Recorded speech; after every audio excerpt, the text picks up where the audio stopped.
গতকাল 18ই এপ্রিল আমি ষষ্ঠ সিন্ধু অর্থাৎ দ্য স্ট্রেট অফ জিব্রাল্টার 3 ঘন্টা 51 মিনিট সময় নিয়ে পার করেছি।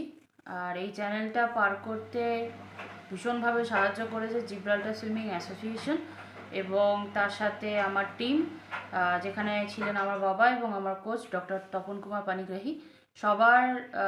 সবাই মিলে এই প্রচেষ্টাটা করা হয়েছিল বলে এত স্মুথলি চ্যানেলটা আমি ক্রস করতে পারলাম। আর কালকে আমরা 3জন সাঁতারু একসাথে সাঁতার শুরু করেছিলাম, তবে শেষ করতে পেরেছি 2জন, আমেরিকার রায়ান উৎসুমি এবং ইন্ডিয়ার থেকে আমি। আর পরবর্তী লক্ষ্য আমার সপ্তসিন্ধু অবশ্যই শেষ করা, তার জন্য বাড়ি ফিরেই আবার প্রস্তুতি শুরু করব। আর এখন পারমিশনের অপেক্ষায় আছি। যদি পারমিশন পাই তাহলে পরের বছর অথবা 2027 সালে আমি জাপানের স্ট্রেট অফ সুগারু ক্রস করার পরিকল্পনা রয়েছে। আর এই চ্যানেলটা ক্রস করতে পেরে আমি ব্যক্তিগতভাবে ভীষণ খুশি, কারণ যে টাইমিং আমি ভেবেছিলাম তার থেকে অনেক বেটার টাইমিং নিয়ে আমি the strait of Gibraltar cross করেছি।